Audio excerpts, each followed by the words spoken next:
എൻ്റെ മനസ്സിലുണ്ടായിരുന്ന ഒരു 10-15 പേര് കൂടിയിരിക്കുന്ന ചെറിയ ഒരു പരിപാടിയായിരുന്നു. ഇത്രയും ഒരു പ്രൗഢമായ സദസ്സ് നിങ്ങളെല്ലാവരും വന്നതിൽ വലിയ സന്തോഷം. ഞാനൊരിക്കലും ഒരു പ്രഭാഷകനല്ല, പ്രബന്ധങ്ങൾ അവതരിപ്പിക്കുകയാണല്ലോ ചെയ്യാറുള്ളത്. എൻ്റെ പ്രബന്ധങ്ങൾ ഞാനിങ്ങനെ നോക്കിയിട്ട് അത് വായിക്കും. പിന്നെ ഞാൻ തോന്നി അങ്ങനെ പ്രബന്ധങ്ങൾ വായിക്കുകയോ ആ ഒരു തരത്തിൽ ഇത് ചെയ്യുന്നതിനേക്കാളേറെ കുറേ കൂടെ നിങ്ങളുമായി സംവദിക്കുന്നതായിരിക്കും നന്നാവുക എന്ന് തോന്നിയിട്ട് തൽക്കാലത്തേക്ക് പ്രബന്ധം പക്ഷേ ഏറെക്കുറെ അതിനെ മുൻനിർത്തിയിട്ട് തന്നെയാണ് പറയുന്നത്. ജ്ഞാനത്തിൻ്റെ ആദാന പ്രദാനങ്ങളിലാണ് എപ്പോഴും എനിക്കൊരു താല്പര്യമുള്ളത്. അപ്പോൾ ആ ഒരു രീതിയിൽ ഞാൻ അടുത്തതായിട്ട് ചെയ്യാൻ ഉദ്ദേശിക്കുന്ന ചില ഏരിയകൾ നിങ്ങളുമായിട്ട് പങ്കുവെക്കാം. അപ്പോൾ അതിൽ നിന്ന് നിങ്ങൾക്ക് പലർക്കും പല നിർദ്ദേശങ്ങളുണ്ടായിരിക്കും, അതെല്ലാം കേൾക്കാം എന്നുള്ള രീതിയിലുള്ള അതിനുള്ളൊരു അവസരമായിട്ടാണ് ഞാൻ ഇത് കാണുന്നത്. ഒന്ന്, മലബാറിൽ നിന്ന് ലാറ്റിൻ അമേരിക്കയിലേക്ക് മെക്സിക്കോ സിറ്റി, പനാമ തുടങ്ങിയുള്ള സ്ഥലങ്ങളിലേക്ക് 17-ാം നൂറ്റാണ്ടിൽ കാര്യമായി പോയ അല്ലെങ്കിൽ പോകപ്പെട്ട ആൾക്കാരെ പറ്റി എൻ്റെ സുഹൃത്ത് ഹ്യൂസ്റ്റൺ യൂണിവേഴ്സിറ്റിയിലെ ചരിത്ര വിഭാഗം അധ്യാപികയായ നോറ ഗരാലയുടെ കൂടെ ചെയ്തുകൊണ്ടിരിക്കുന്ന ഒരു പ്രബന്ധം മധ്യകാല ആഫ്രിക്കയിൽ നിന്ന് ഇന്ത്യയിലേക്ക്, ഇന്ത്യ മാത്രമല്ല ഏഷ്യയിലേക്ക് വന്ന ബുദ്ധിജീവികളായ ആഫ്രിക്കക്കാരെ പറ്റിയുള്ള പ്രബന്ധം. കേരളം അടക്കമുള്ള അല്ലെങ്കിൽ മലബാർ അടക്കമുള്ള സ്ഥലങ്ങളിൽ നിന്ന് പുറത്തേക്ക് പോയ ഇന്ത്യൻ മഹാസമുദ്രം വഴിയുള്ള സ്ത്രീ സഞ്ചാരങ്ങളെ പറ്റിയുള്ള ഇത് മൂന്നുമാണ് അടുത്തതായിട്ട് അങ്ങനെ ചെയ്തുകൊണ്ടിരിക്കുന്നത്. പലപ്പോഴായിട്ട് ചെയ്തു തുടങ്ങിയതാണ്. ഈ 3 തീമുകളെ ഏറെക്കുറെ കണക്റ്റ് ചെയ്തിട്ടുള്ള ഹ്രസ്വമായ സംഭാഷണം. അതിൽ പിന്നെ എന്തെങ്കിലും നിങ്ങൾക്ക് നിർദ്ദേശങ്ങളുണ്ടെങ്കിൽ അല്ലെങ്കിൽ ചോദ്യങ്ങളുണ്ടെങ്കിൽ നമുക്കതിനെപ്പറ്റി സംസാരിക്കുകയും ചെയ്യാം. മലബാർ എന്താണെന്നുള്ളത് നമുക്കെല്ലാവർക്കും അറിയുന്നൊരു കാര്യമുണ്ട്. മലബാർ എന്നുള്ളത് ഇന്ന് ഇങ്ങനെ പറയുന്ന ഒരു നിശ്ചിത പ്രദേശമല്ലെങ്കിലും ഒരു കൊളോണിയൽ ഡിസ്ട്രിക്റ്റിൻ്റെ ഭാഗമായിട്ട് അല്ലേ 1792 മൈസൂർ സുൽത്താക്കന്മാരിൽ നിന്ന്, ടിപ്പുവിൽ നിന്ന് ബ്രിട്ടീഷുകാർ ഏറ്റെടുത്ത ഡിസ്ട്രിക്റ്റായിട്ട് പിന്നീട് മാറിയതിനാണ് പൊതുവെ മലബാർ എന്ന് ഒരു പൊതു വിജ്ഞാനീയങ്ങളിൽ പറയുന്നൊരു കാര്യം. പക്ഷെ അതിന് മുമ്പ് മലബാർ എന്നുള്ളത് ഒരു ചുരുങ്ങിയത് 1000 കൊല്ലമെങ്കിലും പഴക്കമുള്ള ഒരു പദമാണ്. ആ പദം വരുന്നതിൻ്റെ പല കാരണങ്ങളുണ്ട്. പലരും പല തലത്തിൽ അതിന് പറഞ്ഞിട്ടുണ്ട്. ഞാൻ അത്തരം വിഷയങ്ങളിലേക്ക് അതിൻ്റെ പദോൽപത്തി അല്ലെങ്കിൽ എറ്റിമോളജി, പദനിഷ്പത്തികളെ പറ്റിയുള്ള ആലോചനകളിലേക്ക് ഞാൻ പോകുന്നില്ല. അത് എവിടെ മലബാർ തുടങ്ങുന്നു എവിടെ അവസാനിക്കുന്നു എന്നുള്ള ഒരു കാര്യം മാത്രം ആണ് ഏറ്റവും പ്രധാനമായിട്ട് എനിക്ക് തോന്നുന്നത്. അതിൽ പല ആൾക്കാരും പല തരത്തിലാണ് അതിനെപ്പറ്റി പറയുന്നത്. ഇന്ന് കാണുന്ന മലബാർ അത് വളരെ ചുരുങ്ങിയൊരു പ്രദേശമാണെങ്കിൽ മധ്യകാലങ്ങളിൽ ഒരു 10-ാം നൂറ്റാണ്ട്, 11-ാം നൂറ്റാണ്ട്, 12-ാം നൂറ്റാണ്ടുകളിലൊക്കെ തെക്ക് ഭാഗത്ത് കന്യാകുമാരി വരെ നീണ്ടു നിൽക്കുന്ന ഒരു പ്രദേശമായിട്ട്, വടക്ക് ഭാഗത്ത് എവിടെ മലബാർ തുടങ്ങുന്നു എന്നുള്ളതിന് പലരും പല അഭിപ്രായങ്ങളാണ് പറയുന്നത്. ചിലർ പറയുന്നത് ഗുജറാത്തിൻ്റെ സൗത്ത് ഓഫ് ഗുജറാത്ത് മുതൽ താഴത്തിങ്ങോട്ടെല്ലാം മലബാർ എന്നാണ്. മറ്റുള്ള ചിലർ പറയുന്നത് അതെല്ലാം കൊങ്കൺ തീരങ്ങളുണ്ടല്ലോ നമ്മൾ കർണാടക, അവിടെ മുതൽ താഴോട്ടുള്ള പ്രദേശങ്ങൾ മുഴുവനാണ് മലബാർ എന്നുള്ളത്. ഏറെക്കുറെ അതാണ് സ്ഥാപിതമായിട്ട് വരുന്ന ഒരു പ്രയോഗം. പക്ഷേ എങ്കിലും ഒരു 16-ാം നൂറ്റാണ്ടോടെ മലബാറിനെ പറ്റിയുള്ള വലിയൊരു കൺഫ്യൂഷൻ നിലനിൽക്കുന്നുണ്ട്. 16-ാം നൂറ്റാണ്ടിന് മുമ്പ് അറബി, പേർഷ്യൻ സ്രോതസ്സുകളിൽ നമുക്ക് കിട്ടുന്ന മലബാർ എന്ന് പറയുന്ന മലബാറുണ്ട്, മഅബറും ഉണ്ട്. മഅബർ എന്ന് പറയുന്നൊരു പ്രയോഗമുണ്ട്. അത് കാര്യമായിട്ട് കോറമണ്ടൽ കോസ്റ്റ് ഉണ്ടല്ലോ, തമിഴ്നാട് ആന്ധ്രയുടെ പ്രദേശങ്ങളാണ് ഏറെക്കുറെ. അതായത് കലിംഗ ക്ലിങ് എന്ന് പറഞ്ഞിട്ട് ഇപ്പോൾ മലേഷ്യയിലോ സിംഗപ്പൂരിലൊക്കെ പോയ ആൾക്കാരെ ഇന്ത്യക്കാരെ പറ്റി പറയാം ഒറാങ് ക്ലിങ് എന്ന് പറയും അല്ലേ, ക്ലിങ് ജനത. അത് ഈ കലിംഗയുടെ ദക്ഷിണ ഭാഗത്തുള്ള ആൾക്കാരെ അല്ലെങ്കിൽ ആ പ്രദേശത്തെ മുഴുവൻ അറബ്, പേർഷ്യൻ സ്രോതസ്സുകളിൽ മഅബർ എന്നാണ് പറയുന്നത്. മഅബർ എന്നുള്ള എറ്റിമോളജിക്കലി അറബിയിൽ അബറ എന്നുള്ള പാസേജ്, ശ്രീലങ്കയുടെയും ഇന്ത്യയുടെയും ഇടയിലുള്ള ചെറിയൊരു നാരോ വാട്ടർ പാസേജ്, അതിനെ മുൻനിർത്തിയിട്ടാണ് മഅബർ എന്നുള്ളൊരു പ്രയോഗം പലപ്പോഴായിട്ട് ഉത്ഭവിക്കുന്നത്. പിന്നെ ആ സ്ഥലത്തെ മുഴുവൻ മഅബർ എന്നുള്ളത് പറയുന്നത്. പക്ഷേ 16-ാം നൂറ്റാണ്ടോടെ പോർച്ചുഗീസുകാർ വരുമ്പോഴും പിന്നെ അതിനുശേഷം ഡച്ചുകാർ, ഇംഗ്ലീഷുകാർ മഅബർ, മലബാർ എന്നുള്ള, അതായത് വെസ്റ്റ് കോസ്റ്റ്, ഈസ്റ്റ് കോസ്റ്റ്, ഈ ദ്വന്ദ്ങ്ങളില്ലാതെ രണ്ടിനെയും ഒരുമിച്ച് മലബാർ എന്നുള്ളത് പറയുന്നതായിട്ട് കാണാം. കഴിഞ്ഞ ഒരാഴ്ച ഞാൻ വത്തിക്കാനിൽ ഒരുപാട് മലയാളം, കേരളവുമായി ബന്ധപ്പെട്ടുള്ള ഒരുപാട് കയ്യെഴുത്ത് പ്രതികളുണ്ടല്ലോ. തമിഴ് ഭാഷയുടെ ഒരു ഡിക്ഷണറിയെ 1660-കളിൽ 17-ാം നൂറ്റാണ്ടിലുള്ള ഒരു ഡിക്ഷണറിയിൽ തമിഴ് ഒരു മലബാർ ഭാഷയായിട്ട്, അങ്ങനെ മാത്രമല്ല മൗറീഷ്യസിലുള്ള അല്ലെങ്കിൽ മഡഗാസ്കറിലൊക്കെ ഉള്ള സൗത്ത് ഇന്ത്യക്കാരായിട്ടുള്ള ആൾക്കാരെ മുഴുവൻ മലബാരികൾ എന്ന് ഇപ്പോഴും അവിടെ പറയാറുണ്ട്. മലബാറസ് എന്ന് പറയുന്ന ചില സ്ഥലങ്ങളിൽ അത് വളരെ ഡെറിഗേറ്ററി ആയിട്ടുള്ളൊരു പ്രയോഗമാണ്. മലബാരി എന്ന് പറഞ്ഞാൽ ഇപ്പോൾ ഗൾഫിലൊക്കെ പലപ്പോഴും പറയുന്ന മാതിരി. പക്ഷേ ഈ മൗറീഷ്യസിലോ മഡഗാസ്കറിലോ ഒക്കെ ഉള്ള അതൊരു ചില തരത്തിലുള്ള ഒരു ജാതി അധിക്ഷേപം എന്നൊക്കെ പറയുന്നതിന് സമാനമായിട്ടുള്ള ഒരു വർഗ അധിക്ഷേപമായിട്ട് വരുന്നൊരു പ്രയോഗമാണ്. ചില സ്ഥലങ്ങളിൽ അത് വളരെ അഭിമാനത്തോടെ ആൾക്കാർ ഉപയോഗിക്കുന്നതാണ്. അതിനർത്ഥം അത് ഈ നമ്മളെ വെസ്റ്റ് കോസ്റ്റിൽ നിന്ന് വരുന്ന ആൾക്കാർ മാത്രമാണ് എന്നല്ല, അത് ഈസ്റ്റ് കോസ്റ്റിൽ നിന്നാവാം, മറ്റുള്ള സ്ഥലങ്ങളിൽ നിന്നല്ല ആവാം. ഈ ഒരു കൺഫ്യൂഷൻ, മലബാർ എവിടെ തുടങ്ങുന്നു എവിടെ അവസാനിക്കുന്നു എന്നുള്ളതിൻ്റെ ആ ഒരു കൺഫ്യൂഷൻ വളരെ പ്രധാനമാണ്, പ്രത്യേകിച്ച് യൂറോപ്യൻ സ്രോതസ്സുകൾ മുൻനിർത്തിയിട്ടുള്ള ഒരു ചരിത്ര അന്വേഷണത്തിൽ. അപ്പോൾ ഈ ലാറ്റിൻ അമേരിക്കയിലുള്ള സ്രോതസ്സുകൾ, പ്രത്യേകിച്ച് 1600-കൾക്ക് ശേഷം ഒരുപാട് മലബാരി സ്ത്രീകളും പുരുഷന്മാരും മെക്സിക്കോ സിറ്റി, പനാമ തുടങ്ങിയിട്ടുള്ള സ്ഥലങ്ങളിൽ അടിമകളായിട്ട് കൊണ്ടുപോയതായിട്ട് നമുക്ക് കാണാം. കേരളത്തിൽ അടിമകളുടെ ചരിത്രം കഴിഞ്ഞ ഏതാനും വർഷങ്ങളായിട്ട് വിനിൽ പോൾ മാത്രമല്ല ഒരുപാട് ആൾക്കാർ അന്വേഷിക്കുന്നതാണ്. ഇന്ത്യയിൽ നിന്ന് പൊതുവെയും കേരളത്തിൽ നിന്ന് വിശിഷ്യ ഉണ്ടായിരുന്ന ഒരു അടിമക്കച്ചവടത്തിൽ നമ്മൾ അധികം ശ്രദ്ധിക്കാത്തതാണ് ലാറ്റിൻ അമേരിക്കയ്ക്ക് കൊണ്ടുപോയിട്ടുള്ള അടിമകൾ. കേരളത്തിൽ നിന്നുള്ള ഒരുപാട് ആൾക്കാർക്ക് അവരുടേതായ തദ്ദേശീയമായ പേരുകൾ ഉണ്ടായിരുന്നിരിക്കണം. പക്ഷെ നമുക്ക് എല്ലാവർക്കും കിട്ടുന്നത് ബാപ്റ്റൈസ് ചെയ്തതിന് ശേഷം നൽകപ്പെട്ട ക്രിസ്ത്യൻ നാമങ്ങളാണ്. ഇപ്പോൾ ആൻ്റോണിയോ, വിക്ടോറിയ, ഫ്രാൻസിസ്ക തുടങ്ങിയിട്ടുള്ള പേരുകളുള്ള സ്ത്രീകളെയും പുരുഷന്മാരെയും കാണാം. പക്ഷേ അവരുടെ പേരിൻ്റെ കൂടെ കാസ്റ്റ, മലബാർ എന്ന ചില പേരുകളിൽ കാണാം.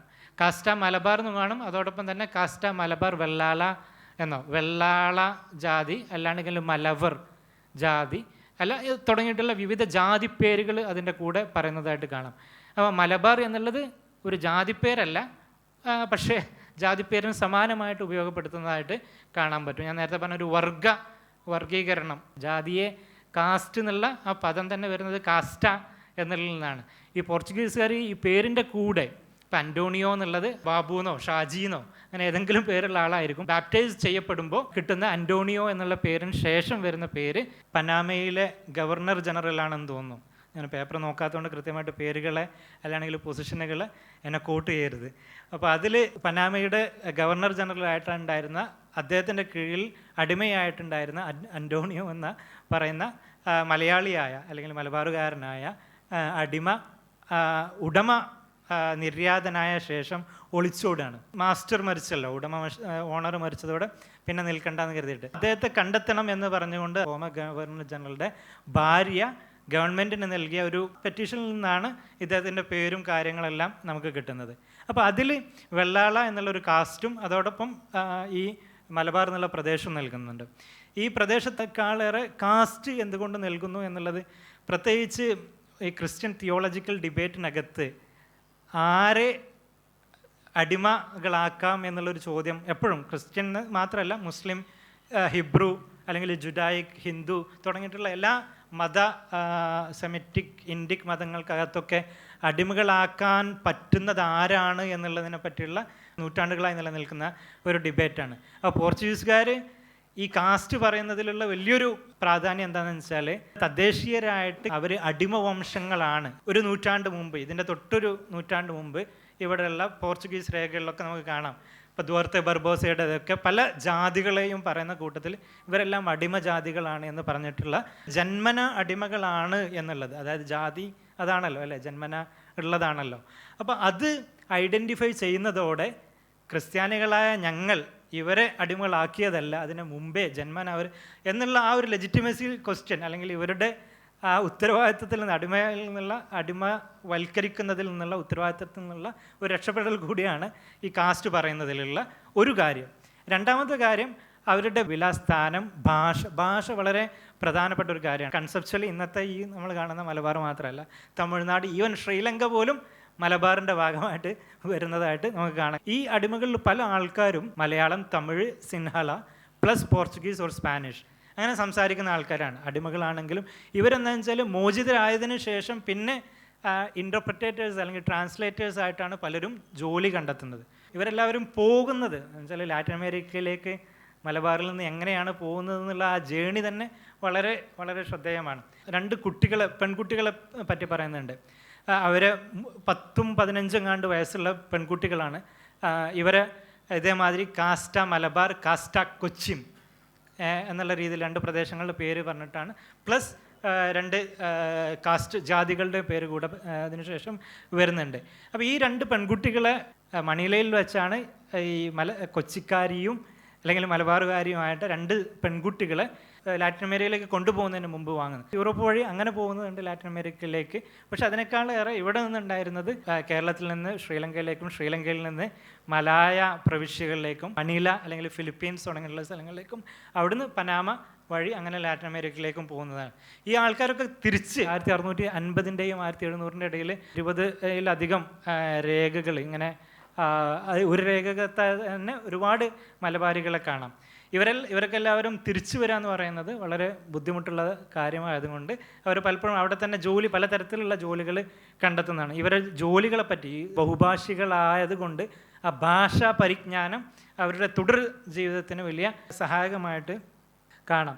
അത് പൊതുവെ കേരളത്തിനകത്തുള്ള ഒരു പ്രതിഭാസമാണ്. ഇപ്പോഴും നമ്മൾ പല ഭാഷകളിൽ ചുരുങ്ങിയത് മലയാളികൾ സംസാരിക്കുന്നതാണ്. തൊഴിൽപരമായോ വിദ്യാഭ്യാസപരമായോ വിവിധ ഭാഷകൾ കൈകാര്യം ചെയ്യുന്ന ഒരു പാരമ്പര്യം കേരളത്തിൻ്റെ കാലങ്ങളായിട്ട് ഉണ്ട്. മലബാർ എന്നുള്ളത് വലിയൊരു പ്രദേശമാണെന്ന് നമ്മൾ ധരിക്കുകയാണെങ്കിൽ തന്നെയും അതിനകത്തുള്ള ചെറിയ ഒരു പ്രദേശം എടുത്ത് നോക്കുകയാണെങ്കിൽ ഇപ്പോൾ കോഴിക്കോടിനകത്തുള്ള കുറ്റിച്ചിറയോ അല്ലെങ്കിൽ പിന്നെ മലബാറിനകത്തുള്ള മറ്റുള്ള സ്ഥലങ്ങൾ, ഇപ്പോൾ കൊച്ചിയെ എടുത്ത് നോക്കുകയാണെങ്കിൽ മാത്രം ഒരു 1500ൻ്റെയും 1800ൻ്റെയും ഇടയിൽ ചുരുങ്ങിയൊരു 15 ഭാഷകളിലെങ്കിലുള്ള പിന്നെ രേഖകൾ നമുക്ക് ലഭ്യമാണ്. മലയാളത്തിൽ രേഖകൾ ലഭ്യമാകുന്നതിനേക്കാൾ ഏറെ സംസ്കൃതത്തിൽ രേഖകൾ ലഭ്യമാകുന്നുണ്ട്. ഒരു പക്ഷേ കൊച്ചിയെ പറ്റിയുള്ള അല്ലെങ്കിൽ ഇന്ത്യയിലെ തന്നെ പോർച്ചുഗീസുകാരെ പറ്റി ഇന്ത്യയിലെ ഒരു ഭാഷയിൽ ആദ്യമായിട്ട് വിവരിക്കപ്പെടുന്നത് സംസ്കൃതത്തിലായിരിക്കും. നാരായണീയം എഴുതിയ മേൽപ്പത്തൂർ നാരായണ ഭട്ടതിരി അദ്ദേഹത്തിൻ്റെ ഗോശ്രീ നഗരവർണ്ണന എന്ന് പറയുന്ന ഒരു കാവ്യത്തിൽ കൊച്ചിയിൽ വരുന്ന വെള്ളക്കാരെ പറ്റിയിട്ട് എഴുതുന്നുണ്ട്. നാരായണീയം നമുക്ക് വളരെ പ്രസിദ്ധമാണെങ്കിലും പലതരത്തിലും നമ്മളത് പാരായണം ചെയ്യുന്നതാണെങ്കിലും അദ്ദേഹത്തിന് ഒരുപാട് പ്രശസ്തി കൃതികളുണ്ട്. പിമ്പലീഷ പ്രശസ്തി, മാനവിക്രമ പ്രശസ്തി, കോഴിക്കോട് രാജാവിനെ പറ്റി വർണ്ണന കൃതികളിൽപ്പെട്ട ഈ ഗോശ്രീ നഗരവർണ്ണനം, ഗോശ്രീ എന്ന് പറയുന്നത് കൊച്ചിയെ പറ്റി അദ്ദേഹം പറയുന്ന ഇതുണ്ട്. അപ്പോൾ ഇത് സംസ്കൃതത്തിലാണെങ്കിലും എന്ന് വേണ്ട ഗർഷുനി മലയാളത്തിലാണെങ്കിലും ഹിബ്രുവിലാണെങ്കിലും അറബി മലയാളത്തിലാണെങ്കിലും തമിഴ് മലയാളത്തിലാണെങ്കിലും തമിഴിലാണെങ്കിലും പേർഷ്യനിലാണെങ്കിലും ഒക്കെ വിവിധങ്ങളായ സ്രോതസ്സുകൾ നമുക്ക് ലഭ്യമാണ്. മേൽപ്പത്തൂർ നാരായണ ഭട്ടതിരി കൊച്ചിയിലെ പോർച്ചുഗീസുകാരെ പറ്റി എഴുതുന്നത് പിന്നെ പോർച്ചുഗീസുകാർ മാത്രമായിരുന്നില്ല അവിടെ ഉണ്ടായിരുന്ന സമൂഹം.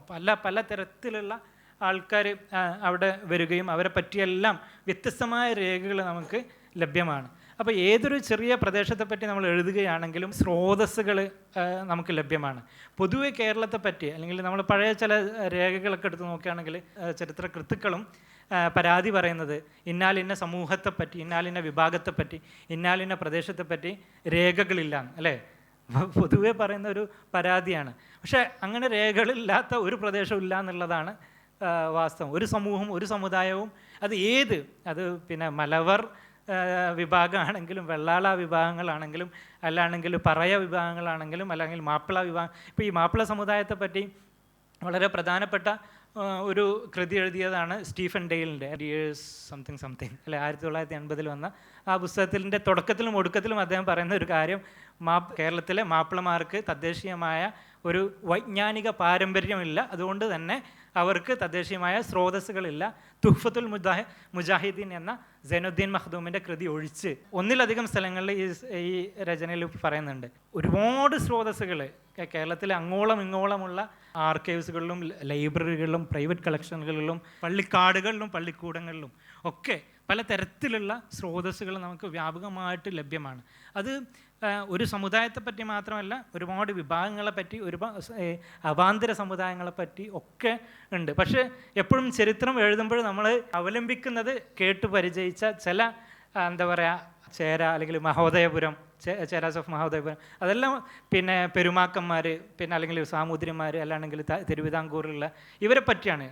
വേണാട്, ഇതല്ലാതെ ഇവിടെ ഉണ്ടായിരുന്ന വലിയൊരു വിഭാഗം, വ്യത്യസ്തങ്ങളായ വിഭാഗങ്ങളെ പറ്റിയോ ജനവിഭാഗങ്ങളെ പറ്റിയോ ഒന്നും നമ്മൾ അധികം സംസാരിച്ചോ എഴുതിയോ കാണാറില്ല. പ്രത്യേകിച്ച് ഭൂരിപക്ഷ വിഭാഗങ്ങളെ പറ്റി ഇവിടെ ഉണ്ടായിരുന്ന പലതരത്തിലും ന്യൂനപക്ഷങ്ങളെന്ന് സൈദ്ധാന്തികമായി, അതായത് എപ്പിസ്റ്റമോളജിക്കലി ന്യൂനപക്ഷമെങ്കിലും ജനസംഖ്യാപരമായും സാംസ്കാരികമായും ഭൂരിപക്ഷമായിട്ടുള്ള വിഭാഗങ്ങളെ പറ്റിയുള്ള ചരിത്രങ്ങൾ ഇപ്പോഴും എഴുതപ്പെട്ടിട്ടില്ല, അന്വേഷിക്കപ്പെട്ടിട്ടില്ല. മാർജിനലൈസ് ചെയ്യപ്പെട്ട വലിയ ഭൂരിപക്ഷം വിഭാഗങ്ങളെ പറ്റിയുള്ള ഇവരെ പറ്റിയുള്ള പലതരത്തിലുള്ള, അത് യൂറോപ്യൻ ആർക്കൈവ്സിലാണെങ്കിലും ഇവിടെയുള്ള ആർക്കൈവ്സുകളിലാണെങ്കിലും ആർക്കൈവ്സുകൾക്ക് പുറത്തുള്ള ഇതിലും നമുക്ക് അന്വേഷിക്കാൻ പറ്റും. അപ്പോൾ അങ്ങനെയുള്ള ഒരു വിഭാഗമാണ് ഉദാഹരണത്തിന് കേരളത്തിലുള്ള, ഇപ്പോൾ ഉദാഹരണം ഞാൻ അന്വേഷിക്കുന്നതാണ്, ഇന്ത്യയിലെ ആഫ്രിക്കക്കാരെ പറ്റി കുറേ കൂടെ ആന്ത്രോപോളജിക്കലായിട്ട് അല്ലെങ്കിൽ എത്തനോ മ്യൂസിക്കോളജിയിലൊക്കെ ചില പഠനങ്ങൾ ഇന്ത്യയിലെ ആഫ്രിക്കൻ വിഭാഗങ്ങളെ പറ്റിയിട്ട് സിദ്ധി കമ്മ്യൂണിറ്റികൾ കേട്ടിട്ടുണ്ടായിരിക്കും അല്ലേ, ഗുജറാത്തിലൊക്കെ ഉള്ള.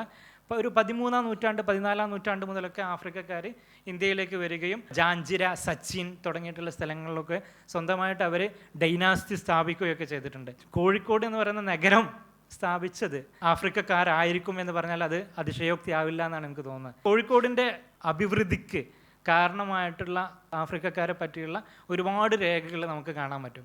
കോഴിക്കോടിൻ്റെ ചരിത്രം എഴുതുമ്പോൾ പൊതുവെ യൂറോപ്യരെ പറ്റി നമ്മൾ ഒരുപാട് പറയാം. കൾച്ചറൽ ഹെജമോണി യൂറോപ്യനാണ്. അപ്പോൾ യൂറോപ്യരെ പറ്റി നമ്മൾ, അല്ലെങ്കിൽ ബ്രിട്ടീഷുകാരെ പറ്റി, ഇവിടെ ഉണ്ടായിരുന്ന ഡച്ചുകാരെ പറ്റി, പോർച്ചുഗീസുകാരെ പറ്റി, ഈവൻ പോർച്ചുഗീസുകാരെ പറ്റിയും നമ്മൾ എഴുതും. പക്ഷേ ഇവിടെ ഉണ്ടായിരുന്ന ഈ ഒരു കൾച്ചറൽ ഹെജമണിയിൽ അല്ലെങ്കിൽ ഒരു എപ്പിസ്റ്റമോളജിക്കൽ ഹെജമണിയിൽ താഴേക്കിടയിൽ നിൽക്കുന്ന ആഫ്രിക്ക എന്താ പറയുക, ഒരു ഭൂഖണ്ഡത്തിൽ നിന്ന് പലപ്പോഴായിട്ട് ഇവിടെ വന്ന ഒരു 13-ാം നൂറ്റാണ്ട് മുതൽ 17-18-ാം നൂറ്റാണ്ട് വരെ ഇവിടെയുള്ള ചില ഷാബന്തർക്കാവയ എന്ന് പറയുമല്ലോ അല്ലേ, അതായത് പോർട്ട് മാസ്റ്റർ എന്ന് പറയുന്ന, അത് പലപ്പോഴും അറ്റ്ലീസ്റ്റ് 2 പേരെങ്കിലും നമുക്കിപ്പോൾ ഈ മിഷ്കാൽ പള്ളിയിലുള്ള മിമ്പറിനകത്തുള്ള രേഖ അനുസരിച്ച് 2 പേരെങ്കിലും ഉഗാണ്ടയിൽ നിന്ന് എൻതബെ എന്ന് പറയുന്ന സ്ഥലത്ത് നിന്ന് വന്നവരായിരിക്കും. അവർ കോഴിക്കോടിൻ്റെ പോർട്ട് മാസ്റ്റേഴ്സ് ആയിരുന്നു എന്നിപ്പോൾ മെഹ്റദാദ് ഷുക്കൂവിൻ്റെ പുസ്തകത്തിലൊക്കെ നമുക്ക് കാണാൻ പറ്റും. അത് മാത്രമല്ല, ഈ മിഷ്കാൽ പള്ളി 14-ാം നൂറ്റാണ്ടിൽ ഇവിടെ എത്തുന്ന ഇബ്നു ബത്തൂത്ത എഴുതുന്നത് ഈ നാഹുദ മിഷ്കാൽ അല്ലേ, നിങ്ങളെല്ലാവരും കേട്ടതായിരിക്കും. ഈ ഇദ്ദേഹം ആരാണ് എന്നുള്ളതിനെ പറ്റി സെബാസ്റ്റ്യൻ പ്രാങ്ങയുടെ ഒരു പുസ്തകത്തിനകത്ത് അദ്ദേഹം പറയുന്നത്, ഇദ്ദേഹം ഇതുമാതിരി ഒരു ആഫ്രിക്കൻ പൂർവ്വ അടിമയായിരുന്നു. പിന്നെ മോചിതരായതിനു ശേഷം അദ്ദേഹം വലിയ സമ്പത്ത്, പ്രത്യേകിച്ച് അത് തന്നെയാണ് ഈ മുച്ചുന്തി പള്ളിയിലുള്ള സ്ഥലത്ത് നമുക്ക് കാണുന്നത്. ഒരുപക്ഷെ കേരളത്തിൽ ഇന്ന് രേഖപ്പെടുത്തപ്പെട്ട ചരിത്രങ്ങളിൽ പല വിശ്വാസങ്ങൾ മുസ്ലിം സമുദായത്തിനിടയിൽ നിലനിൽക്കുന്നുണ്ടെങ്കിലും, അതായത് 7-ാം നൂറ്റാണ്ടിലും 8-ാം നൂറ്റാണ്ടിലൊക്കെ ഇസ്ലാം കേരളത്തിൽ വന്നു എന്നുള്ള വിശ്വാസം നിലനിൽക്കുന്നെങ്കിലും ചരിത്രപരമായി രേഖകളുടെ അടിസ്ഥാനത്തിൽ, ഉപദാനങ്ങളുടെ അടിസ്ഥാനത്തിൽ നമുക്ക് പറയാവുന്ന ആദ്യത്തെ ഒരു രേഖ, പല രേഖകളുണ്ട്, അതിൽ പ്രധാനപ്പെട്ട ഒരു രേഖ അല്ലെങ്കിൽ ഏറെക്കുറെ നിസ്തർക്കം പറയാവുന്ന ഒന്നാണ് മുച്ചുന്തിപ്പള്ളി. അപ്പോൾ അതിലുള്ള പൂർവ്വ ആഫ്രിക്കൻ അടിമയാണ്. അപ്പോൾ ഈ ആഫ്രിക്കക്കാരെ പറ്റിയുള്ള ആലോചനകൾ പൊതുവെ കേരളത്തിൻ്റെ ഈ ഒരു, അല്ലെങ്കിൽ കോഴിക്കോട് എന്നുള്ളൊരു ഉദാഹരണം മാത്രമാണ്. ഏഷ്യയിൽ മുഴുവൻ ഇങ്ങനെയുള്ള ആഫ്രിക്കക്കാർ സജീവമായിട്ടുണ്ടായിരുന്നു. ഈ എഴുതിക്കൊണ്ടിരിക്കുന്ന ഒരു പേപ്പർ, അല്ലെങ്കിൽ കഴിഞ്ഞ മാസം അത് ഞാൻ പ്രസൻറ്റ് ചെയ്തു. ജാഹിൽ എന്ന് പറയുന്ന 9-ാം നൂറ്റാണ്ടിൽ ജീവിച്ചിരുന്ന ഒരു സാറ്റൈറിസ്റ്റ് ആയിരുന്നു, ഹാസ്യ സാഹിത്യകൃത്തും കവിയും എസ്സേയിസ്റ്റും ഒക്കെ ആയിരുന്നു. അദ്ദേഹത്തിൻ്റെ ഒരു പുസ്തകം എന്ന് പറയുന്നത് ഫലായിൽ സൂദാൻ അൽ ബിലാൻ എന്നാണ്, കറുത്തവരുടെ മെറിറ്റ്സ് ഓവർ ദി വൈറ്റ്സ്. ഫലായിൽ ലിറ്ററേച്ചർ എന്ന് പറയാം, അതായത് ഒരു മേന്മ പലതരത്തിൽ. ഈ ജാഹിലിൻ്റെ പലതരത്തിലുള്ള ഫലായിൽ തുർക്ക് എന്നാണ്, അല്ലെങ്കിൽ ഫലായിൽ അത്രാഖ്, തുർക്കികളുടെ മേന്മകൾ എന്നൊക്കെ പറയാം. എന്നതുമാതിരി അദ്ദേഹം എഴുതുന്ന ഒന്നാണ് ആഫ്രിക്കക്കാരായിട്ടുള്ള അല്ലെങ്കിൽ ബ്ലാക്സിൻ്റെ മേന്മകൾ ഓവർ വൈറ്റ്സ്. ആഫ്രിക്കക്കാരായിട്ടുള്ള അല്ലെങ്കിൽ ബ്ലാക്ക് ആയിട്ടുള്ള ആൾക്കാർക്ക് ബുദ്ധിജീവികൾ ഉണ്ടാവാൻ പറ്റുമോ എന്നുള്ളത്. Can there be intellectuals among Afrikaans, among black people. ബ്ലാക്കും ആഫ്രിക്കയും ഏറെക്കുറെ അത് തന്നെ ഒരു ഇൻട്രസ്റ്റിംഗ് ആയിട്ടുള്ളതാണ്. നിങ്ങൾക്ക് താല്പര്യം ഉണ്ടെങ്കിൽ അതിലേക്ക് ഞാൻ പിന്നെ തിരിച്ചു വരാം. അദ്ദേഹം തന്നെ ഹാഫ് ആഫ്രിക്കൻ ആയിരുന്നു. മുത്തച്ഛൻ ഒരു ആഫ്രിക്കൻ വംശജനായിരുന്നു. ബസ്രയിൽ ടൈഗ്രീസ് നദി വഴി ഉൾനാടിലേക്ക്, അതായത് ബഗ്ദാദ് എന്ന് പറയുന്ന ക്യാപിറ്റൽ നഗരത്തിലേക്ക് വരികയും 1860കളിലാണ് അദ്ദേഹം ഈ പുസ്തകം എഴുതുന്നത്. 850, 867 ഒരു പക്ഷേ ലോക ചരിത്രത്തിൽ തന്നെ റെക്കോർഡ് ചെയ്യപ്പെടുന്ന ആദ്യത്തെ ആഫ്രിക്കൻ അടിമ കലാപം ബഗ്ദാദിൽ നടക്കുന്നത്. 867 മുതൽ 885 വരെ അബ്ബാസിയ ഭരണകൂടത്തിൻ്റെ, അബ്ബാസിഡ്സിൻ്റെ കൊളാപ്സിന്, ഡിക്ലൈന് തന്നെ കാരണമാവുന്നത് ഇവർ നടത്തുന്ന കലാപമാണ് എന്നുള്ള ചരിത്ര അഭിപ്രായമുണ്ട്. വളരെ പ്രൊമിനൻ്റ് ആയിട്ടുള്ള ഒരു വിഭാഗം ആഫ്രിക്കൻ ജനത അവിടെ ഉണ്ടായിരുന്നു. പക്ഷേ അദ്ദേഹം ഇതിൽ പറയുന്നത് ഇന്ത്യക്കാരായിട്ടുള്ള അടിമകൾ കണ്ട്, അറേബ്യയിൽ ജോലി ചെയ്യുന്ന ഇന്ത്യക്കാരായ അടിമകളെ കണ്ടിട്ട് ഇന്ത്യയിലുള്ള എല്ലാ ആൾക്കാരും പൊട്ടന്മാരാണ് എന്ന് നിങ്ങൾ ധരിക്കുമോ? ഗണിതശാസ്ത്രത്തിലും ഗോളശാസ്ത്രത്തിലും തർക്കശാസ്ത്രത്തിലും ഒക്കെ വളരെ മുന്നിട്ട് നിൽക്കുന്ന ബുദ്ധിജീവികളെയും പണ്ഡിതരെയും ഉൽപ്പാദിപ്പിച്ചിട്ടുള്ള ഇന്ത്യ പോലുള്ളൊരു സ്ഥലത്ത് നിന്നുള്ള അടിമകളെ, അറേബ്യയിൽ 9-ാം നൂറ്റാണ്ടിൽ ജോലി ചെയ്യുന്ന അടിമകളെ കണ്ടിട്ട്, അടിമകളെ മാത്രം കണ്ടിട്ട് എല്ലാ ഇന്ത്യക്കാരും വിഡ്ഢികളാണ് എന്ന് നിങ്ങൾ പറയുമോ എന്നത് മാതിരിയാണ് അറേബ്യയിലുള്ള ആഫ്രിക്കക്കാരായ അടിമകളെ മാത്രം കണ്ടിട്ട് എല്ലാ ആഫ്രിക്കക്കാരും കറുത്ത വർഗ്ഗക്കാരും വിഡ്ഢികളാണ് എന്ന് പറയുന്നത് എന്നുള്ള ഒരു പ്രപ്പോസിഷനിൽ നിന്നാണ് അദ്ദേഹം ഇത് പുസ്തകം, ചെറിയ പുസ്തകമാണ്, ഇംഗ്ലീഷിലേക്ക് ട്രാൻസ്ലേറ്റും ചെയ്യപ്പെട്ടിട്ടുണ്ട്. ആ ഒരു പ്രപ്പോസിഷൻ മുൻനിർത്തിയിട്ട് ആണ് ഞാൻ അന്വേഷിക്കുന്നത്. അതൊരു ഇൻ്റലക്ച്വൽ ഡിസ്കോഴ്സാണ്. ക്യാൻ സബാൾട്ടൻ സ്പീക്ക് എന്നുള്ളത് മാതിരി can African be an intellectual എന്നുള്ള, can a black person be intellectual എന്നുള്ളത് തരത്തിലുള്ളൊരു ചോദ്യമാണ് അദ്ദേഹം ചോദിക്കുന്നത്. അതിന് സമാനമായിട്ട് നമുക്ക് കാണുന്നത് ഈ തരത്തിലുള്ള ഒരുപാട് സ്ഥലങ്ങളിൽ പോയിട്ടുള്ള അല്ലെങ്കിൽ ജോലി ചെയ്തിട്ടുള്ള, ഇപ്പോൾ ഇബ്നു ബത്തൂത്ത തന്നെ ഏഴുമലക്ക് മുകളിലുള്ള അല്ലെങ്കിൽ അവിടെയുള്ള ഒരു പള്ളിയിൽ ജോലി ചെയ്യുന്ന പണ്ഡിതനായിട്ടുള്ള ഒരു മൊഗാദിഷു, സൊമാലിയയിലെ മൊഗാദിഷുവിൽ നിന്ന സയ്യിദ് ഫഖീഹ് സയ്യിദ് എന്ന് പറയുന്ന ഒരു കർമ്മശാസ്ത്ര വിശാരദിനെ പറ്റിയിട്ടാണ്. 14 കൊല്ലം മക്കയിലും 14 കൊല്ലം അറേബ്യയിലും പഠിച്ച ശേഷം ചൈനയിൽ ജോലി ചെയ്ത് അതിനുശേഷം ഇന്ത്യയിൽ ജോലി ചെയ്യാൻ വേണ്ടി വരികയും ഇന്ത്യയിൽ ഒരു ചെറിയ പാരഗ്രാഫിൽ മാത്രമാണ് ഇബ്നു ബത്തൂത്തയെപ്പോലെ മറ്റൊരു സഞ്ചാരി അല്ലെങ്കിൽ അതിനേക്കാളേറെ മികച്ചു നിൽക്കുന്ന ഒരു സഞ്ചാരിയെ പറ്റി അദ്ദേഹം പറയുന്നത്. ഇബ്നു ബത്തൂത്ത തന്നെ ഒരു ആഫ്രിക്കക്കാരനായിരുന്നു, നോർത്ത് ആഫ്രിക്കയിൽ നിന്നായിരുന്നു എന്ന് മാത്രം.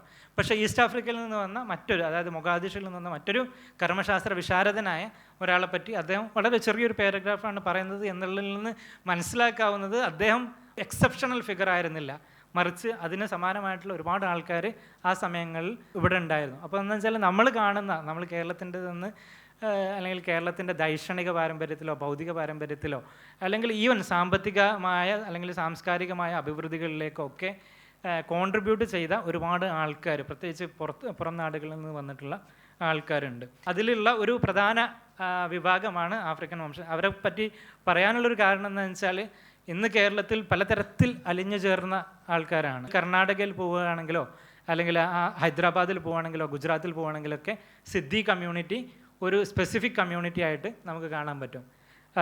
അവരുടേതായ സംഗീതവും അവരുടേതായ ആചാരങ്ങളും ഒക്കെ ഒരു നൂറ്റാണ്ടുകളായിട്ട് നിലനിർത്തുന്നതാണ് ഇന്ത്യയിലെ ആഫ്രിക്കൻ വംശജർ. പക്ഷേ കേരളത്തിൽ പലതരത്തിൽ അവർ അലിഞ്ഞു ചേർന്നിട്ടുണ്ട്. അലിഞ്ഞു ചേരൽ എന്ന് പറയുന്നത് ആഫ്രിക്കൻ വംശജരുടെ മാത്രം പ്രത്യേകതയല്ല, അത് ഇവിടെയുള്ള നമ്മളെല്ലാവരുടെയും രക്തങ്ങളിൽ അലിഞ്ഞു ചേർന്നത് ഈ തരത്തിലുള്ള, അത് നമ്മുടെ ബയോളജിക്കൽ മാത്രമല്ല, നമ്മളെ ഭാഷയിലും ഭക്ഷണങ്ങളിലും കാണാൻ പറ്റും. പക്ഷെ അത് നമ്മളൊരു പലതരത്തിലുള്ള ഏകശിലാത്മകമായ ഒരു നാഷൻ നരേറ്റീവ് ഉണ്ടാക്കുമ്പോൾ, ഒരേ ദേശീയത അല്ലെങ്കിൽ ഒരേ തരത്തിലുള്ള ഭാഷയിലോ വാർപ്പു മാതൃകകൾ ഉണ്ടാക്കാൻ വേണ്ടി ശ്രമിക്കുമ്പോൾ ഒരു ആഗോള വൈജ്ഞാനിക ബൗദ്ധിക സാംസ്കാരിക വിനിമയങ്ങളിലൂടെ രൂപപ്പെട്ടുള്ള അതിനെപ്പറ്റി നമ്മൾ ആരും ആലോചിക്കാറോ പറയാറോ അല്ല. ആദ്യം പറഞ്ഞത് മലബാറിൽ നിന്ന് പുറത്തേക്ക് പോയവരാണെങ്കിൽ രണ്ടാമത് പറഞ്ഞത് മലബാറിലേക്ക് വന്നവരാണ്, അല്ലേ?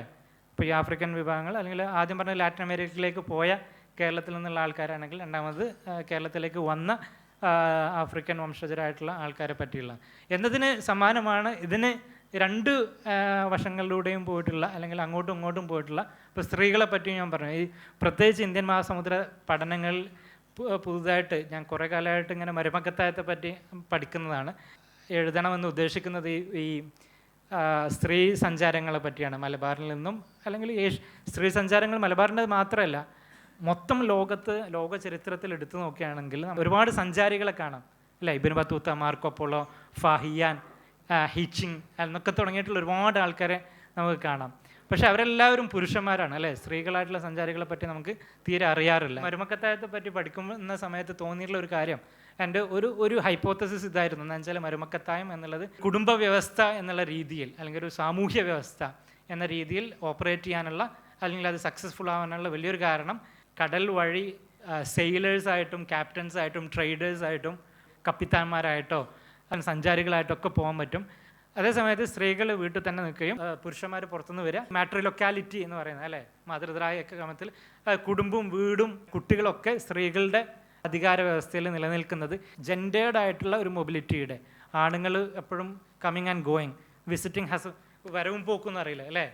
വരവും പോക്കും സമ്പന്നത്തിലൊക്കെ ഉണ്ടായിരുന്ന ഈ വരവും പോക്കും എന്നുള്ളത് ആണുങ്ങളുടെ ഒരു സ്ഫിയറാണ്, പക്ഷെ സ്ത്രീകളുടേതല്ല എന്നുള്ള ഒരു ഹൈപ്പോത്തസിസ് ആണ്. പക്ഷെ ആ ഹൈപ്പോത്തസിസിനെ ചോദ്യം ചെയ്യുമ്പോഴാണ് അപ്പോൾ സ്വാഭാവികമായിട്ടുള്ളൊരു ചോദ്യമാണ് സ്ത്രീകൾ യാത്ര ചെയ്തിരുന്നില്ലേ എന്നുള്ളത്. ഒരുപാട് സ്ത്രീകൾ പലതരത്തിൽ പലപ്പോഴായിട്ട് സഞ്ചാരങ്ങൾ നടത്തിയിട്ടുണ്ട്. അത് എഗെയിൻ ചരിത്രത്തിൽ മറ്റുള്ള വിഭാഗങ്ങളെ പറ്റി പറഞ്ഞത് മാതിരി എഴുതപ്പെടുകയോ അല്ലാണെങ്കിൽ പറയപ്പെടുകയോ ചെയ്തിട്ടില്ല. ഈ കൊച്ചിയിൽ നിന്നും അല്ലെങ്കിൽ മലബാറിൽ നിന്നുള്ള 2 ചെറിയ പെൺകുട്ടികൾ പിന്നെ മണിലയിൽ നിന്ന് അവർ വിൽക്കപ്പെടുകയും ലാറ്റിൻ അമേരിക്കയിൽ അവരെത്തുന്നതും ആ 2 പെൺകുട്ടികളെ മാതിരി ഒരുപാട് പേര് ഇപ്പോൾ ഔറംഗസീബിൻ്റെയോ അല്ലെങ്കിൽ മുഗൾ സാമ്രാജ്യത്തിൻ്റെ കോർട്ടിൽ വരെ എത്തുന്ന കേരളക്കാരിയായ ഒരു സ്ത്രീയെ പറ്റിയൊക്കെ ഉള്ള ഒരു വിശദമായ ഒരു പുസ്തകം തന്നെ ഉണ്ടല്ലോ. എന്നത് മാതിരി നമുക്ക് കേരളത്തിനകത്തേക്കും പുറത്തേക്കും വന്ന ഒരുപാട് ഇപ്പോൾ ആഫ്രിക്കക്കാരായിട്ടുള്ള ആൾക്കാർക്കകത്തും നമുക്കിതിന് സമാനമായ ഇപ്പോൾ മായി മിശ്ര പ്രത്യേകിച്ച് ഗുജറാത്തിലും സിന്ധിലും കറാച്ചിയിലും ഒക്കെ ഉള്ള ആഫ്രിക്കൻ ആൾക്കാരുടെ ഇടയിൽ വളരെ വെനറേഷനോടെ വളരെ ഭയഭക്തിയോടെ അവർ കാണുന്ന ഒരു സെയിൻ്റ് ഉണ്ട്, ബാബ പേര് കിട്ടുന്നില്ല. അദ്ദേഹത്തിൻ്റെ സിസ്റ്ററായിട്ട് പറയുന്ന ഇതാണ് മായി മിശ്ര എന്ന് പറയുന്നത്. മിശ്ര എന്നുള്ളത് ജാതിപ്പേരല്ല, മിസ്റിലേക്ക് ചേർത്തിട്ടായിട്ട് പറയുന്നുണ്ട് ഈജിപ്ത് എന്നുള്ള ഇതിൽ. അതല്ല പിന്നെ അതൊരു പൊതു പ്രയോഗമായിട്ട് പ്രത്യേകിച്ച് യവന എന്ന് പറയുമല്ലോ, പടിഞ്ഞാറിൽ നിന്ന് വന്നവരെല്ലാം യവനക്കാരാണ് എന്നുള്ള രീതിയിൽ ആഫ്രിക്കൻ കമ്മ്യൂണിറ്റിക്കകത്ത് ഇപ്പോഴും അവർക്കിടയിൽ അറ്റ്ലീസ്റ്റ് 3 ഷ്രൈനുകളെങ്കിലും ഇവർക്ക് ഡെഡിക്കേറ്റഡ് ആയിട്ടുണ്ട്. ഒന്ന് പാകിസ്ഥാനിലാണ്, 2 ഇന്ത്യയിലാണ്. ആഫ്രിക്കക്കാരായിട്ടുള്ള സ്ത്രീകൾ.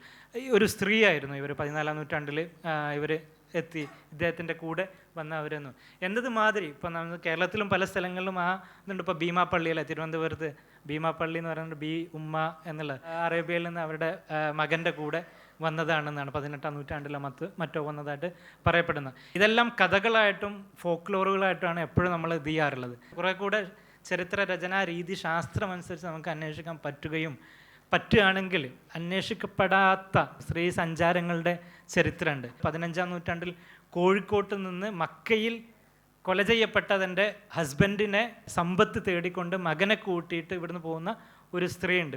മക്കയുടെ തന്നെ ആദ്യത്തെ ചരിത്രകാരനിൽ നിന്ന് പറയപ്പെടാവുന്ന തഖിയുദ്ദീൻ ഫാസി എന്ന് പറയുന്ന ഒരു ചരിത്രകൃത്തുണ്ട്. അദ്ദേഹം 15-ാം നൂറ്റാണ്ടിൻ്റെ തുടക്കത്തിൽ അദ്ദേഹം എഴുതുന്ന വിവരണത്തിലാണ് ഈ ഇബ്രാഹിം എന്നോ മറ്റോ പേരുള്ള ഈ കോഴിക്കോട്ടുകാരനായ ഒരു കച്ചവടക്കാരൻ ഏദനായിരുന്നു അതുവരെ വലിയൊരു പ്രധാനപ്പെട്ട യമനിലെ അദൻ എന്ന് പറയുന്ന സ്ഥലമായിരുന്നു ഏറ്റവും പ്രധാനപ്പെട്ട തുറമുഖമായിരുന്നു ഉണ്ടായിരുന്നത്. പക്ഷെ അവിടുത്തെ രാജാവ് ചരക്ക് കൂലി ഭയങ്കരമായിട്ട് ചോദിക്കുന്നത് കൊണ്ട് ഏദനിൽ ചരക്കിറക്കാതെ അദ്ദേഹം ജിദ്ദയിലേക്ക് റെഡ് സീ കടന്നുകൊണ്ട് ഇന്ത്യൻ മഹാസമുദ്രത്തിൽ പോകുന്ന വലിയ കപ്പലുകൾ ചെങ്കടലിലേക്ക് പോകാൻ അതുവരെ പേടിയായിരുന്നു. കാരണം എന്ന് വെച്ചാൽ കോറൽ റീഫുകൾ ഒരുപാടുള്ളത് എന്നുള്ളത് കൊണ്ട്. പക്ഷേ ഇദ്ദേഹം കുറേ കൂടെ ഒരു റിസ്ക് എടുത്തിട്ട് ഈ രാജാവിനുള്ള പ്രതിഷേധ സൂചകമായിട്ട് 15-ാം നൂറ്റാണ്ടിൻ്റെ തുടക്കത്തിൽ 20ഓളം കപ്പലുകളെങ്ങാണ്ട് ജിദ്ദയിൽ ഇറക്കാണ്. ഇതാണ് ജിദ്ദ എന്നുള്ള തുറമുഖ നഗരത്തിൻ്റെ ഉയർച്ചയിലെ വലിയൊരു ഘടകമായത് എന്ന് തഖിയുദ്ദീൻ ഫാസിയും പിന്നെ അദ്ദേഹത്തെ മുൻനിർത്തിയിട്ട് ജോൺ മെലോയ് എഴുതുന്നുണ്ട്. ജിദ്ദയുടെയും അതുവഴി മക്ക എന്ന് പറയുന്ന ഗ്രാനറി എന്ന് പറയാവുന്നതാണ് ജിദ്ദ എന്ന് പറയുന്നത്. മരുഭൂ സമാനമായ സ്ഥലമാണല്ലോ മക്ക എന്ന് പറയുന്നത്. സ്വന്തമായിട്ട് ഏതെങ്കിലും തരത്തിൽ വെള്ളയോ മറ്റൊന്നുള്ള സ്ഥലങ്ങളല്ല. മക്കയുടെയും ജിദ്ദയുടെയും ഉയർച്ചയ്ക്ക് കാരണമായ കോഴിക്കോട്ടുകാരനായ ഇദ്ദേഹം പിൽക്കാലത്ത് കൊല്ലപ്പെടുകയാണ് പല കാരണങ്ങൾ കൊണ്ട്. ഇദ്ദേഹത്തിൻ്റെ തന്നെ ചില കയ്യിലിരിപ്പ് കൊണ്ട് എന്ന് പറയാം. അപ്പോൾ ഇദ്ദേഹത്തിൻ്റെ സ്വത്ത് മുഴുവൻ കിട്ടേണ്ടത് ഇദ്ദേഹത്തിൻ്റെ ഭാര്യയ്ക്കാണ്, മരുമക്കത്തായത്തിൻ്റെ വിവിധ തരത്തിലുള്ള കാരണങ്ങൾ കൊണ്ട്. ആ സ്വത്ത് തേടിയിട്ട് ഈ സ്ത്രീയും ചെറിയൊരു കുട്ടിയും അവിടെ വരുന്നതിനെ പറ്റി 15-ാം നൂറ്റാണ്ടിൽ എഴുതുന്നുണ്ട്. 19-ാം നൂറ്റാണ്ടിന് മുമ്പുള്ള സ്ത്രീ ചരിത്രം കേരളത്തിൻ്റെ എഴുതപ്പെട്ടില്ല എന്ന് പറയുമ്പോഴേ വളരെ വളരെ ശോചനീയമല്ലേ. നമ്പൂതിരിമാരെ പറ്റിയോ നായന്മാരെ പറ്റിയോ ഒക്കെ നമുക്ക് രേഖകളുണ്ടെങ്കിലും വേറെ 100-ലധികം ജാതികളും വിഭാഗങ്ങളും അവാന്തര വിഭാഗങ്ങളും മതവിഭാഗങ്ങളും ഒക്കെ കേരളത്തിലുണ്ട്. അതെല്ലാം ഒരുപാട് രേഖകൾ നമുക്കുണ്ടെങ്കിലും അതൊന്നും എഴുതപ്പെട്ടിട്ടില്ല എന്നുള്ളതാണ്. ഹിസ്റ്ററി ഒരു പ്രോപ്പഗാൻഡയുടെ ഭാഗമായിട്ടൊക്കെ നിലനിൽക്കുന്ന ഇപ്പോഴും നല്ല കാര്യങ്ങളായിട്ട് അങ്ങനെ തന്നെയാണ്. പ്രാഥമിക സ്രോതസ്സുകൾക്ക് ഏത് സ്രോതസ്സിനെ അടിസ്ഥാനമാക്കിയിട്ടാണ് നിങ്ങൾ ഈ പറയുന്നത് എന്നുള്ളൊരു ചോദിക്കാമെന്ന് മാത്രമല്ല ആ സ്രോതസ്സുകൾ ആർക്കും പോയി വായിക്കാവുന്നതാണല്ലോ എന്നൊക്കെ ഉള്ളത്. സ്പാനിഷിലാണെങ്കിലും അറബിയിലാണെങ്കിലും പേർഷ്യനിലാണെങ്കിലും ഗൂഗിൾ ട്രാൻസ്ലേറ്റ് ഇട്ടിട്ടെങ്കിലും നമുക്ക് ട്രാൻസ്ലേറ്റ് ചെയ്യാനോ മറ്റോ പറ്റുന്നതാണ്. അറ്റ്ലീസ്റ്റ് അതിൻ്റെ ഒരു ഐഡിയ കിട്ടാൻ. അപ്പോൾ എന്ത് സ്രോതസ്സിനെ അടിസ്ഥാനമാക്കിയിട്ടാണ് നിങ്ങൾ പറയുന്നത്? ആ സ്രോതസ്സിന് എല്ലാ സ്രോതസ്സുകൾക്കും അവയുടേതായ അജണ്ടകളുണ്ട്. വിമർശനാത്മകമായി കണ്ട് അനാവരണം ചെയ്യുകയും അതിൻ്റെ അടിസ്ഥാനത്തിൽ സ്വന്തമായ ജഡ്ജ്മെൻറ്റിലേക്ക് നിങ്ങൾ എത്തുകയും ചെയ്യുക എന്നുള്ളതാണ്. ചരിത്രത്തെ വക്രീകരണങ്ങൾ മറ്റെല്ലാം നടക്കുന്ന സമയത്ത് എന്ത് സ്രോതസ്സുകളാണ് എന്നുള്ളതും നോക്കുകയും അത് ഏതെങ്കിലും സ്രോതസ്സുകൾ ഇപ്പോൾ ചില PhD തീസിസുകളോ മറ്റൊക്കെ നോക്കുമ്പോൾ കാണാറുണ്ട്, സ്രോതസ്സുകളുടെ പേരൊക്കെ കൊടുത്തിട്ടുണ്ടാകും, പക്ഷേ ആ സ്രോതസ്സ് നമ്മൾ പോയി നോക്കുമ്പോൾ ആ പറഞ്ഞ സെൻറ്റൻസും സ്രോതസ്സും തമ്മിൽ യാതൊരു തരത്തിലുള്ള ബന്ധം ഉണ്ടാവില്ല. മിക്കവാറും സ്രോതസ്സുകൾ എപ്പോഴും ഒരു അജണ്ടയുടെ ഭാഗമായിട്ടാണ് എഴുതപ്പെട്ടിട്ടുണ്ടാവുക. ടിപ്പു സുൽത്താനെ പറ്റിയിട്ടുള്ള ചരിത്രം എഴുതുന്നുണ്ടെങ്കിൽ വെറും ബ്രിട്ടീഷ് സ്രോതസ്സുകൾ മാത്രം മുൻനിർത്തിയിട്ടാണെങ്കിൽ അത് വളരെ പ്രശ്നബന്ധിതമാണല്ലോ, അല്ലേ? എന്താണ് പ്രശ്നം? ഓൾറെഡി അത് ഐഡിയോളജിക്കലി ഡ്രിവൺ ആണ്. കാരണം വെച്ചാൽ ഒരു ഹോസ്റ്റൈൽ, ഒരു ശത്രു മനോഭാവത്തോടെ, ടിപ്പുവിനെ ശത്രു മനോഭാവത്തോടെ കണ്ട ആൾക്കാരാണ് പ്രത്യേകിച്ച് ആ ഒരു സമയത്ത്. സ്രോതസ്സിലുണ്ട് എന്നുള്ളത് കൊണ്ട് 100% തൊണ്ട തൊടാതെ വിഴുങ്ങാന്നറിയില്ലേ, അങ്ങനെ ചെയ്യാൻ പാടില്ല. പ്രൊഫഷണലായിട്ട് പഠിക്കുന്നതാണ് എപ്പോഴും നല്ലത്, പക്ഷേ അത് എല്ലാവർക്കും ചെയ്യാൻ പറ്റുന്നതല്ല. ഏറ്റവും അടിസ്ഥാനപരമായിട്ട് ചെയ്യാൻ പറ്റുന്ന ഒരു കാര്യം എന്ന് വെച്ചാൽ ഈ പറഞ്ഞ കാര്യങ്ങളാണ്. സ്രോതസ്സുകളെ നോക്കുക, അത് വിമർശനാത്മകമായിട്ട് സ്രോതസ്സുകൾ എന്താണെന്ന് ചോദിക്കുക, അത് അന്വേഷിക്കുക, കണ്ടെത്തുക. ഇന്ന് 90% സ്രോതസ്സുകൾ നമുക്ക് നമ്മുടെ വിരൽത്തുമ്പിൽ ലഭ്യമാണ്. പ്രീസ്റ്റുകളല്ലാത്ത ആൾക്കാർക്ക് ഒരിക്കലും ലഭ്യമല്ലാത്ത സ്രോതസ്സുകൾ നമുക്ക് നമ്മുടെ വീട്ടിലിരുന്നിട്ട് വായിക്കാൻ പറ്റും. അവിടെയുള്ള എല്ലാ സാധനങ്ങളും ഡിജിറ്റലൈസ് ചെയ്തിട്ടുണ്ട്. അത് വത്തിക്കാനത്ത് മാത്രമല്ല, മക്കയിലുള്ളതാണെങ്കിലും ജെറുസലേമിലുള്ളതാണെങ്കിലും വാരാണസിയിലുള്ളതാണെങ്കിലും ഒക്കെ നമുക്ക് ആ തരത്തിലുള്ള സ്രോതസ്സുകൾ ലഭ്യമാണ്. നിങ്ങൾക്കറിയാത്ത ഭാഷകളാണെങ്കിൽ പോലും അത് ട്രാൻസ്ലേറ്റ് ചെയ്യാനും ട്രാൻസ്ക്രൈബ് ചെയ്യാനൊക്കെ പറ്റും. അതൊരു പ്രാഥമിക ഘട്ടം മാത്രമാണ്. അറ്റ്ലീസ്റ്റ് അതെങ്കിലും ചെയ്യാം എന്ന് മാത്രം പറഞ്ഞ് തൽക്കാലത്തേക്ക് കുറച്ചധികം സംസാരിച്ചെന്ന് തോന്നണം. നന്ദി, നമസ്കാരം.